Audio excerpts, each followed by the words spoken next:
Today's episode of Gluck Radio is proudly brought to you by Audible.com.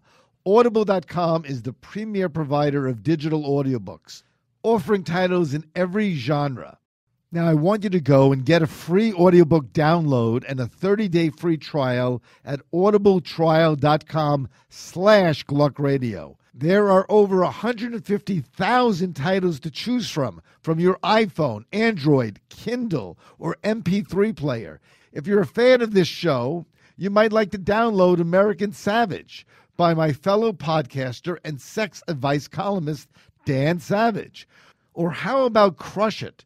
Why now is the time to cash in on your passion by Gary Vaynerchuk.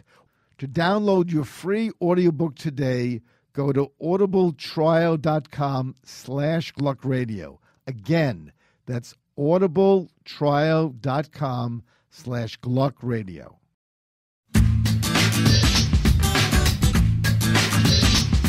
Welcome to Gluck Radio. I am Dr. Errol Gluck, executive life coach and master problem solver.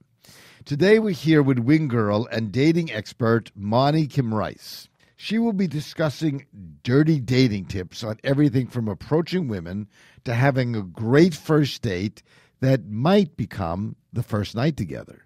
She may turn you from Mr. Nice to Mr. I want him now. Men, Marni is here to give you the knowledge on attracting women that few men know. Why? Because she's been a sexy woman herself for years, and she knows what women really do want. She's asked a lot of women. What are the things that women are attracted to in a man? How badly do women want you to approach them? And what sort of things should you say? How acceptable is it to say what you want? What's the difference between confidence and aggression? What can you do if she only sees you as a friend? What are some telltale signs that she wants you more? Marni believes she has the answers to all these things and more. We'll see. We're also here with our frequent co-host, who we love to have, Mark Darian. Go to animusempire.com to learn more about him. Marni, welcome to our show. So you are a wing girl, okay? Tell me what your job is as a wing girl, and why in the world did this come to you as a job? Meaning, first of all, say what a wing girl is, even though some of it sounds self-explanatory. But why the interest in the dating scene? Well, it's funny because it's not like I was 14 years old dreaming of being a wing girl when I grew up. You know, it's not like every single day I was doing everything I could to potentially become a wing girl. I actually did it by accident, and I actually, even before starting my company, I was doing it for all of my guy friends. Like when I was a teenager, I would break the ice for guys. I was being honest with them and telling them what girls wanted, what they didn't want, what turned them on, how to improve themselves or improve their approach so they could get what they wanted with women. And then when I moved out to Los Angeles when I was 23, I randomly went to a rabbi's house for a singles mixer. And at that party, nobody was talking to each other. Like, guys and girls were completely separated, like a junior high school dance. So I started grabbing guys, and I started bringing them over to women, telling them what to say and what not to say, breaking the ice for them, and making them look good to the other girls, and just really getting them comfortable, because that first 5 to 10 seconds of the approach is usually the hardest part.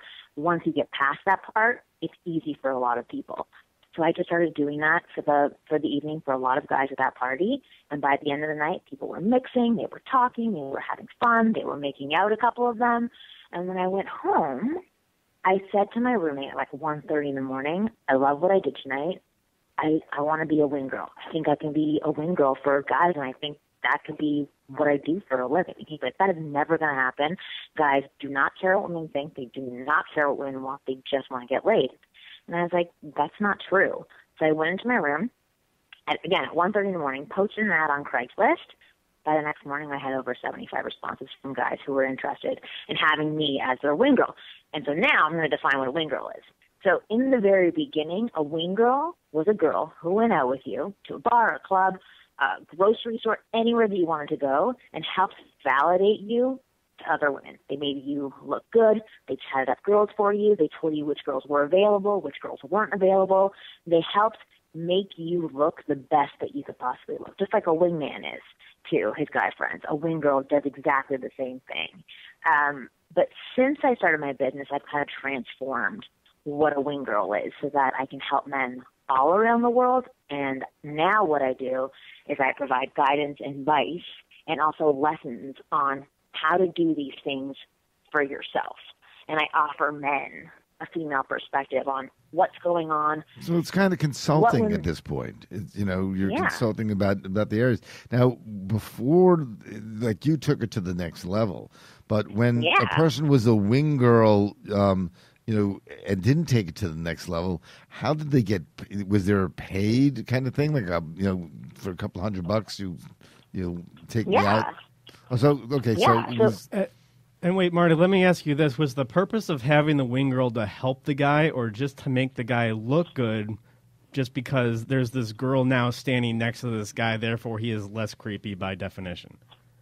Well, honestly, it was for both. It was like to help the guy look good and then also to educate him on what he should be doing. Yeah, because that's the thing. Like, when I first started, I would go with these guys.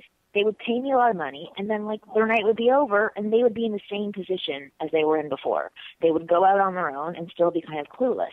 So I started combining what I was doing, which is a wing girl service, with coaching. And I started, doing research, interviewing women. Now I probably interviewed over 4,000 women from around the world on what they want, what they don't want, what turns them on, what attracts them.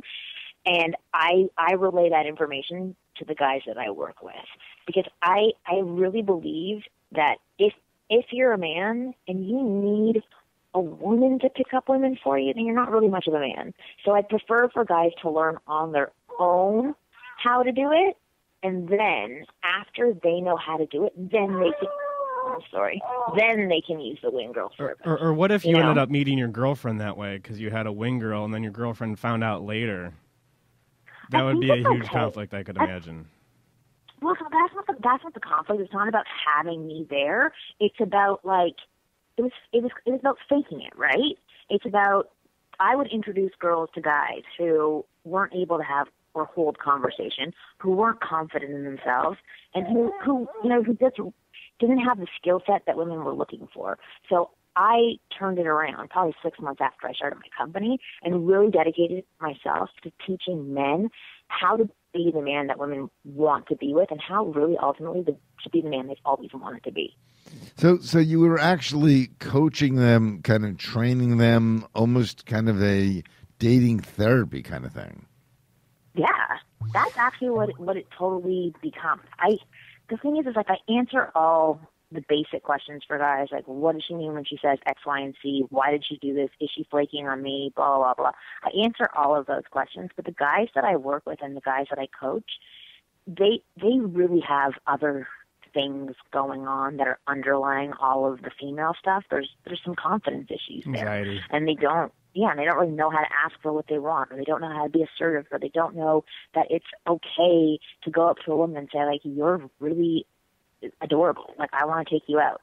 They feel like they're rude or they're being jerks or whatever. And so I help by giving them permission and kind of help them find that masculine confidence. Yeah, that adorable word may not work either. But this is what I'm curious about.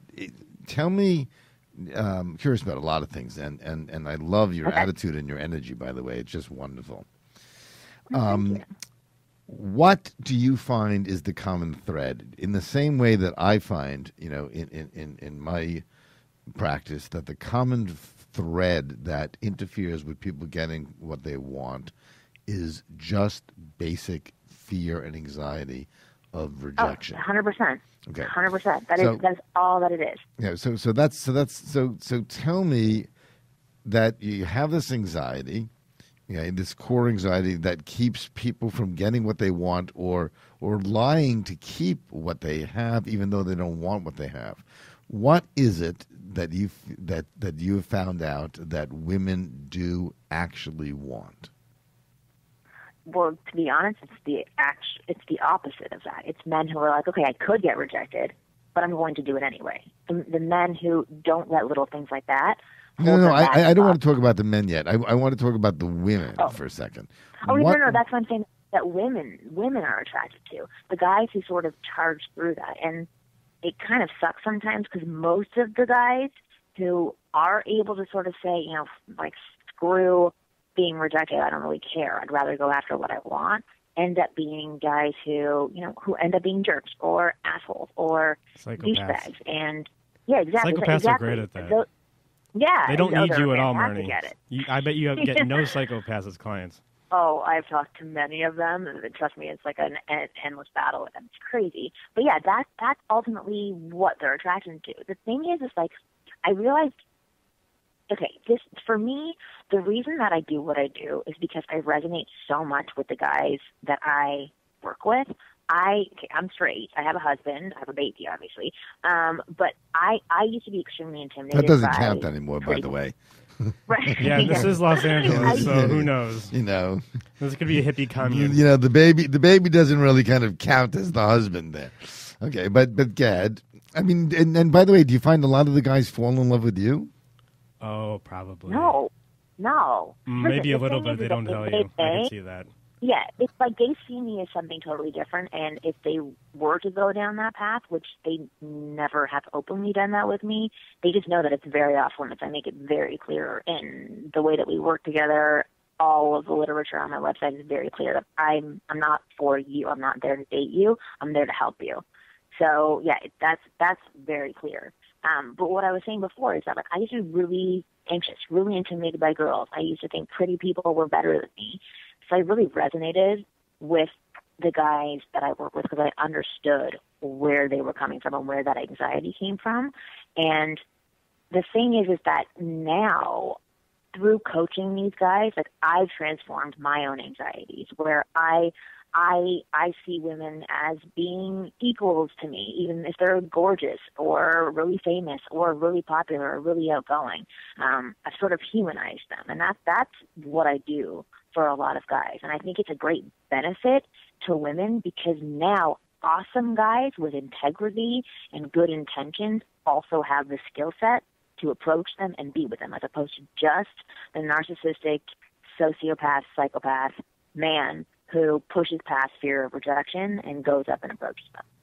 If a guy doesn't have a sexual disorder, such as, he just literally needs to have sex all the time, his testosterone levels are off the roof, how often is he simply trying to just prove himself to his friends or prove himself to himself just by putting another notch at his belt?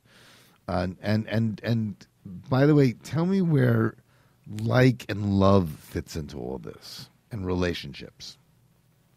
Like and love. What do you mean by that? Meaning, like, when you're hooking up a person and you're trying to get him or her him interacting with the woman, are you trying to get him looking at the woman of what she represents for the night or what she represents for what he really needs as a person?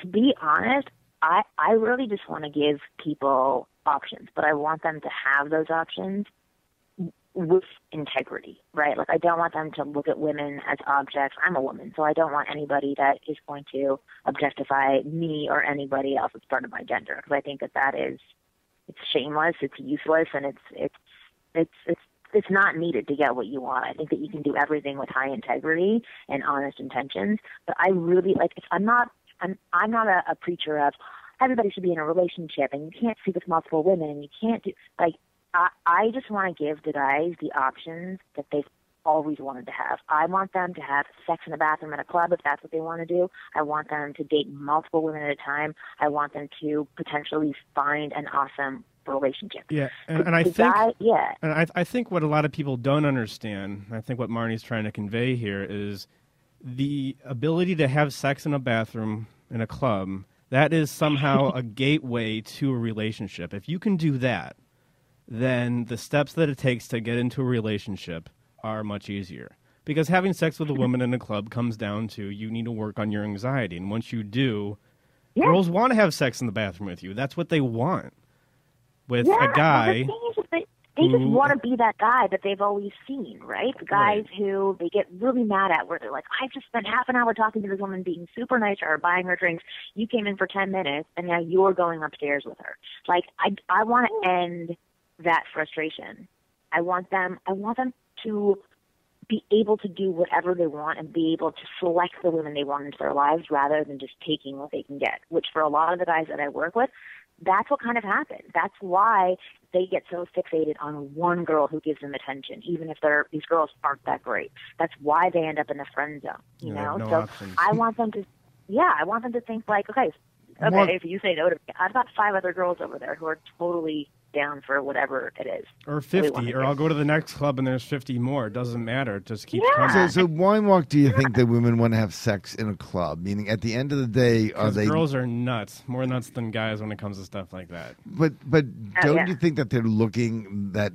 Not all, because, again, we can't make assumptions because every culture and person is different and, you know, different types of ice cream, different types of people.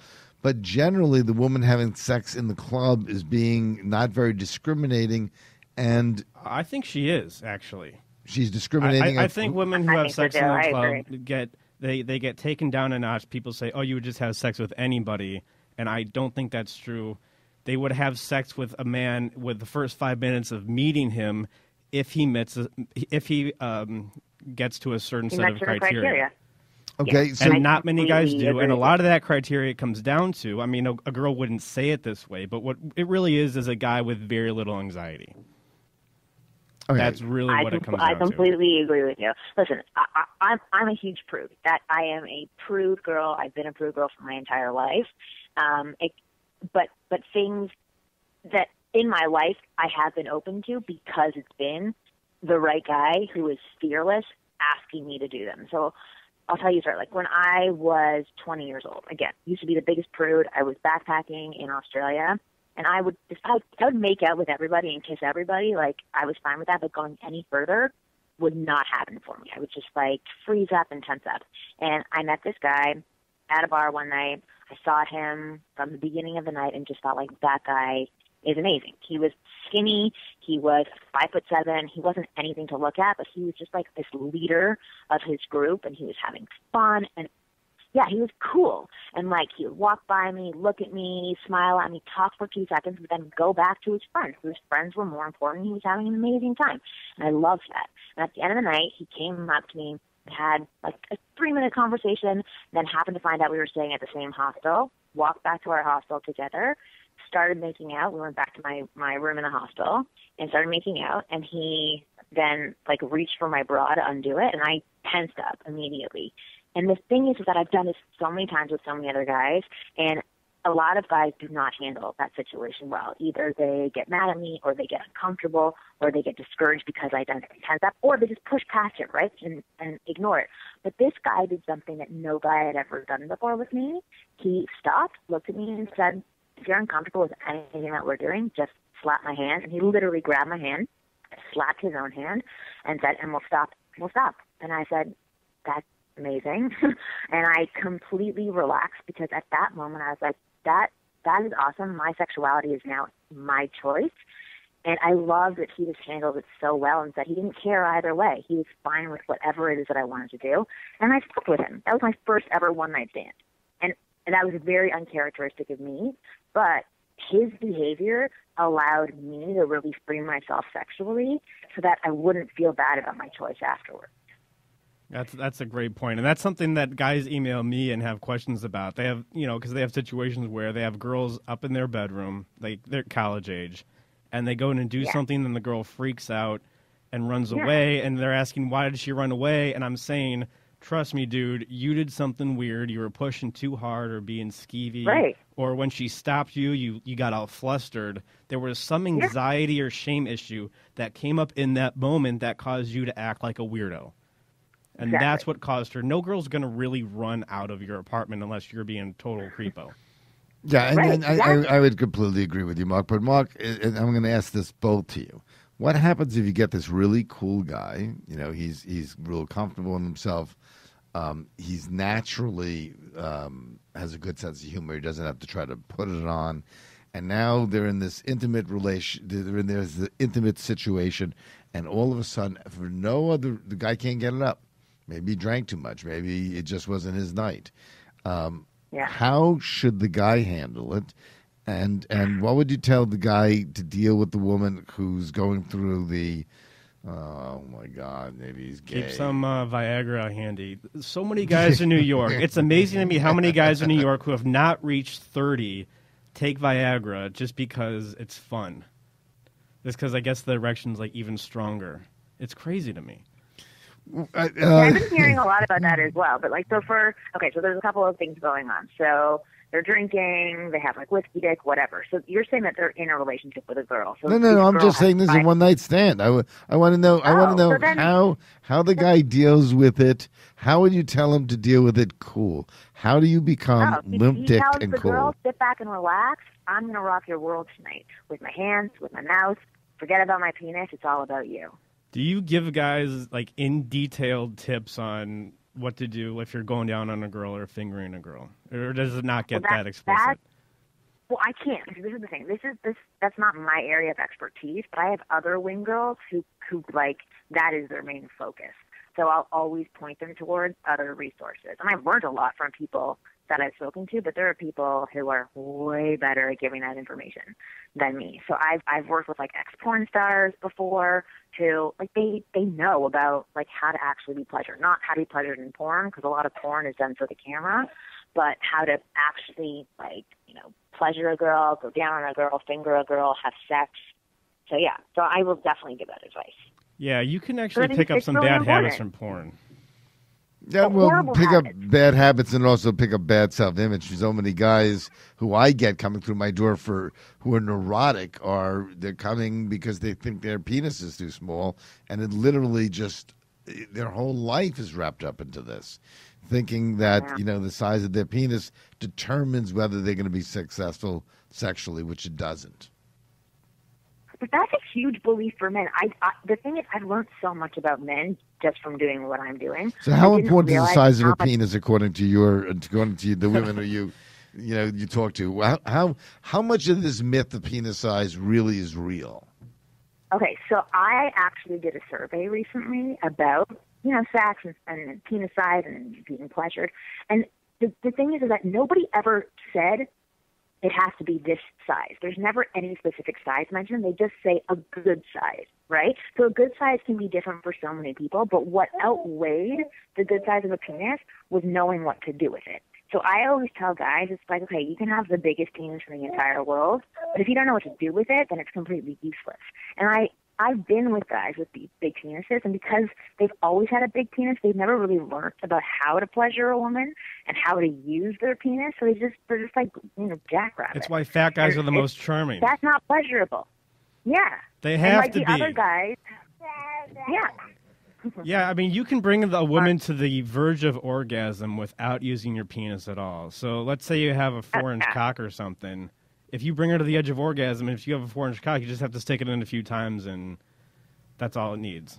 And there's only really about 3 inches until you get to, there's no nerve endings anyway. So there's no nerve endings after 3 inches cervix. Yeah.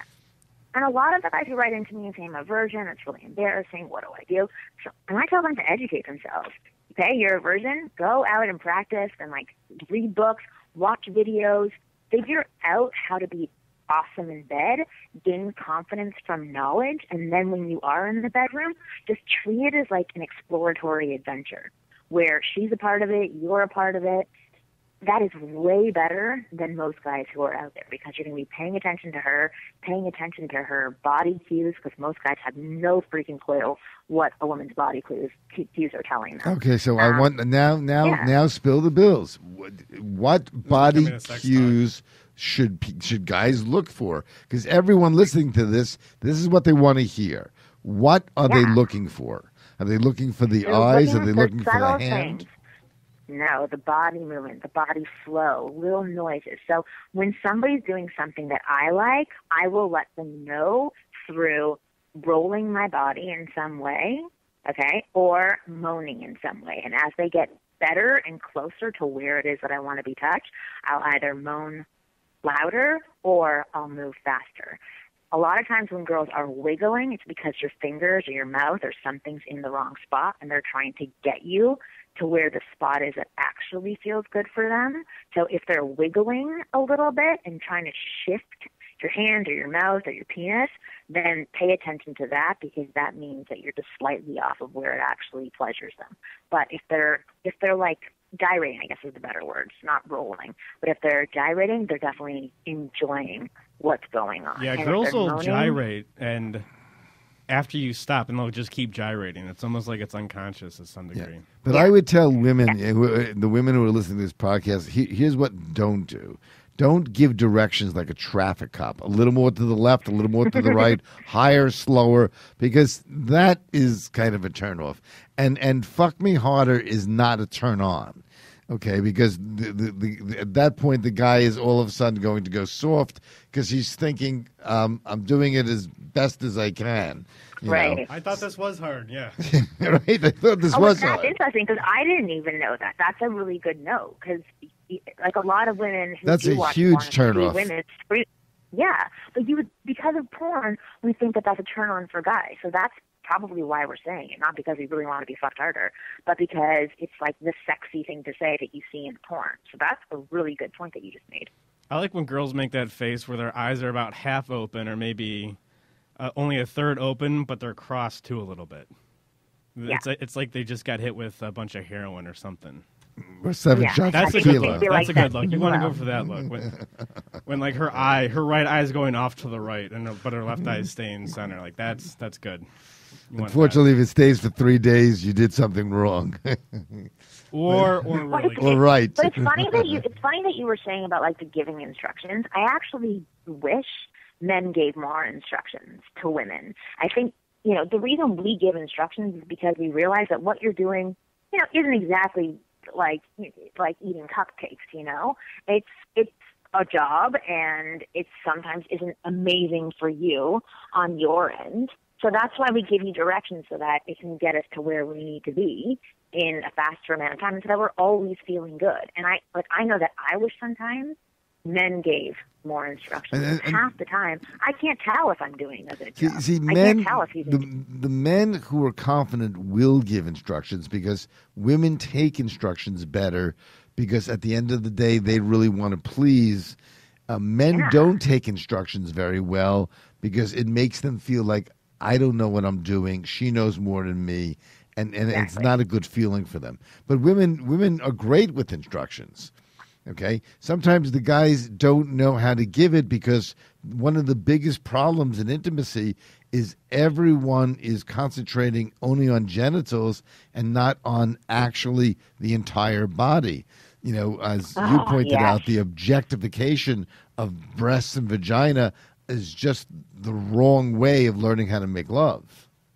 Oh, I completely agree with you. There's like millions of spots on the female body, or even on the male body, that feel equally as awesome as like clitoris and breasts. The nape of my neck drives me crazy. My ears make me crazy. Between my shoulder blades, behind my knee, oh my God. All of those spots are amazing erogenous sounds that so many men ignore. Well, because guys don't understand that they have similar kind of erogenous zones in their body. So they think, well, I want a girl to just go right for my dick, so that's what I'm going to do to her. Right. Because that's what I want. But they don't realize that there's like a different brain in there. Yeah, because the reason guys want it, it's not what they want, is they want to feel like they completed the task. They don't necessarily want that. They want to be able to say, okay, it's done. I am now a man. I'm a guy. I did this. As opposed to exploring different types of pleasure, which is like a whole lot more fun. Can I talk about me having sex the next day without being a liar? That's my task. That's all I care about. Really? Well, I'm being sarcastic, but I know. But like a lot of guys have that kind of mentality. Like, I just need to get this done, so I.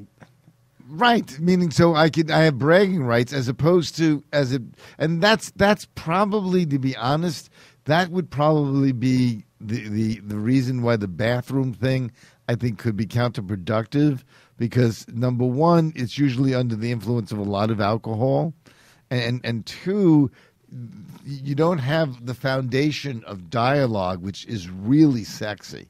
I mean, you really want a person who you could duel with and have something to say to, because men and women don't. Well, men are better when women just walk out and leave the room and say goodnight, but very often the loneliness that that I hear from my clients after doing this for 37 years of one night stands produces a tremendous amount of depression, because all of a sudden they do feel, of course, objectified.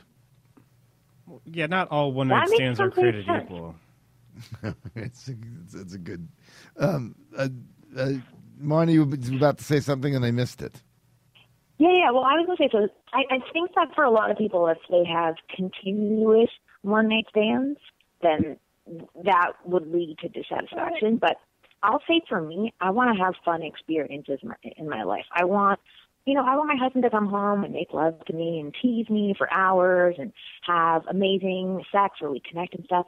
But sometimes I really want him to just come home, look at me, want me, desire me, and then fuck me, and throw me up against the wall without hurting me, obviously, because he's much bigger than I am.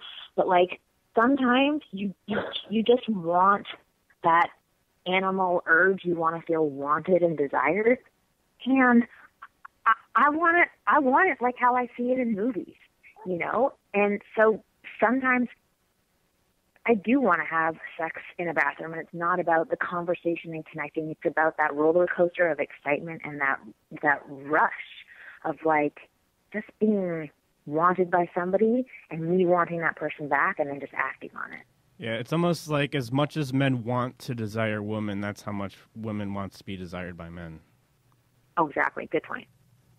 Yeah, I mean, at the end of the day, we're talking about the incredible rush of hormones going on and endorphins and really actually feeling high, because sex is one of those drives where people will do things like spend money they would never spend, or travel further than they would like to travel in the cold. So they'll really pay a high price for sex. The question is the price worth it? And when is it worth it, and when is it not?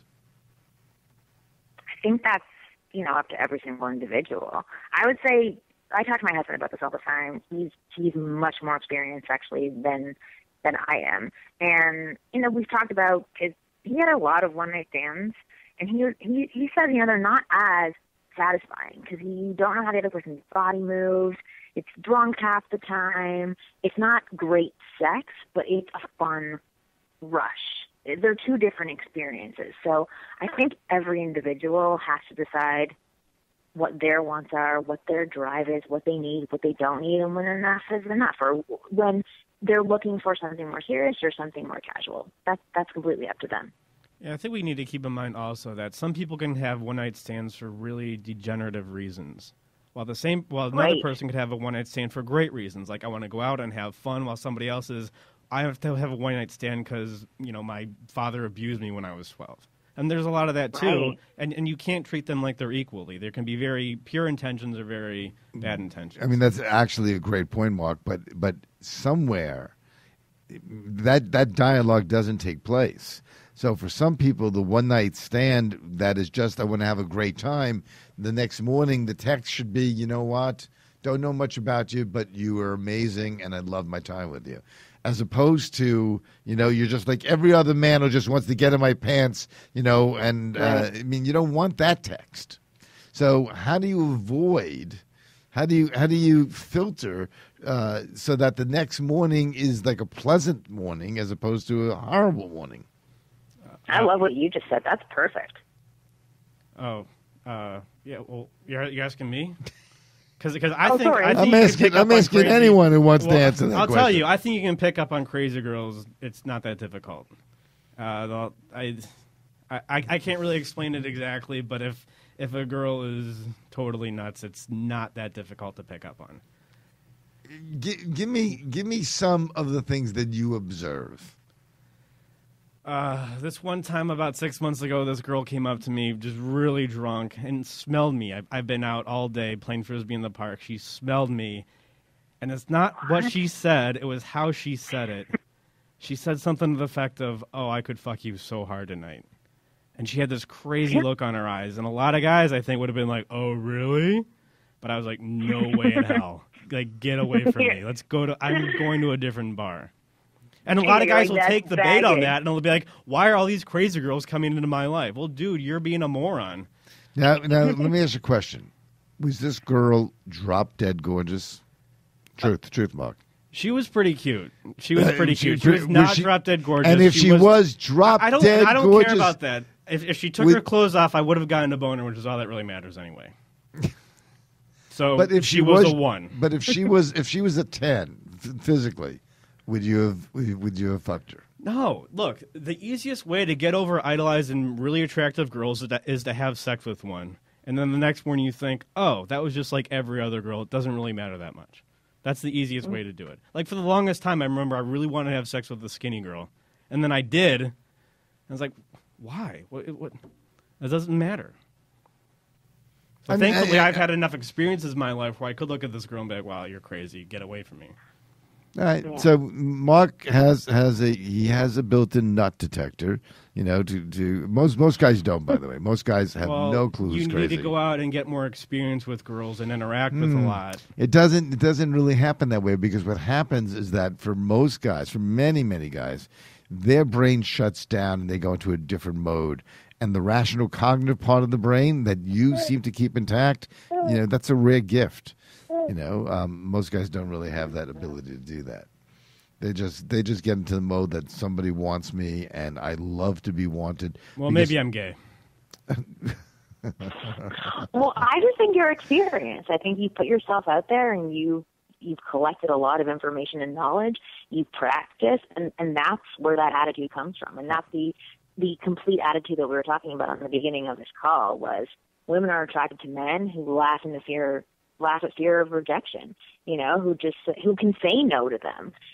Women who are tense, who usually have men, as you're saying, like go crazy and just saying yes to anything that they want, those men aren't attracted to them. But a man like you who's like, I've had somebody like you, I know you're crazy, or I know you're not that great and you're just on the same level as me, those are the men that those women want to be with. So, well, I will say, when guys ask me what my qualifications are for giving dating advice, I always say, I have been rejected more times than anybody else.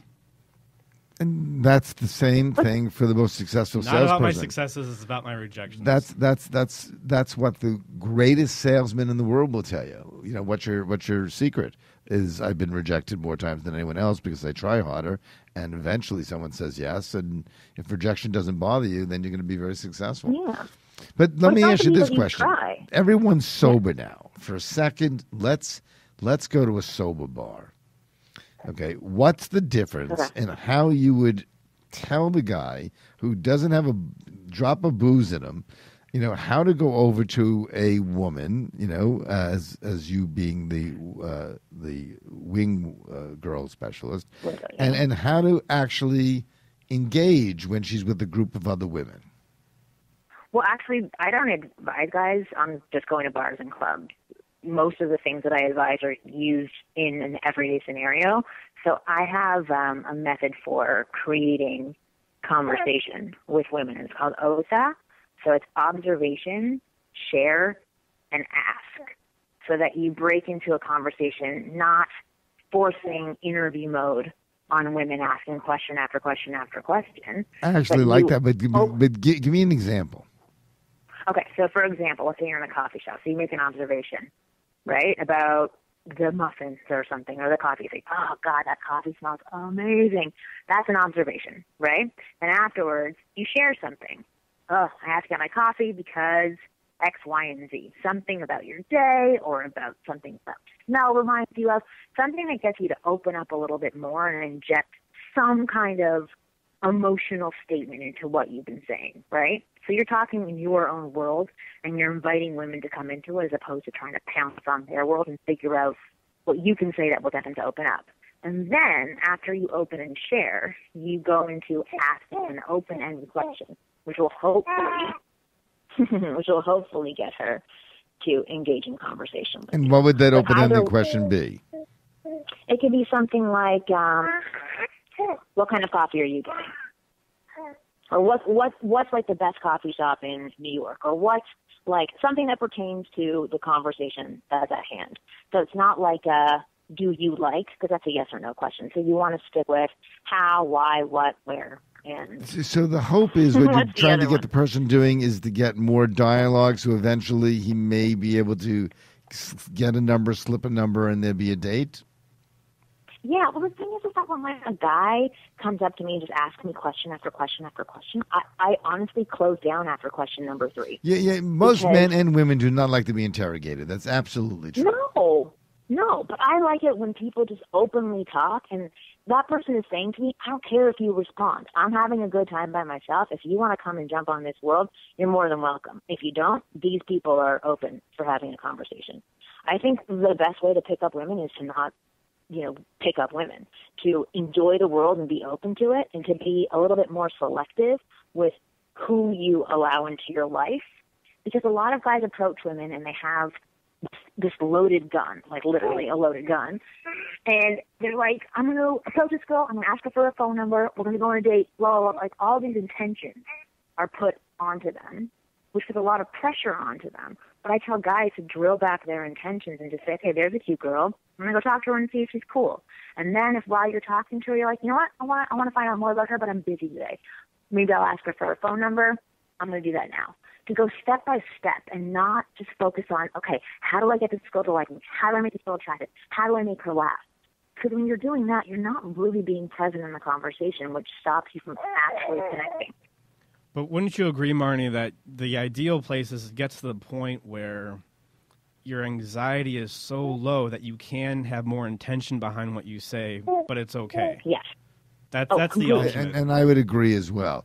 But that does not necessarily come with that type of practice. And I also want to say that I think guys may be listening at home and hearing Marni say, oh, no, just talk about your coffee that you're drinking. And they're thinking, there's no way you could talk about your coffee and that's it. Yes.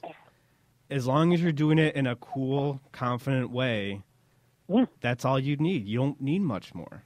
Oh, yeah, because you could go from that is that I know a better coffee shop and I'd love to take you, and here's my number. Whenever you get a chance, give me a buzz. You can do that too. But let me ask you this. I have this theory, and I want to hear what you both think about it.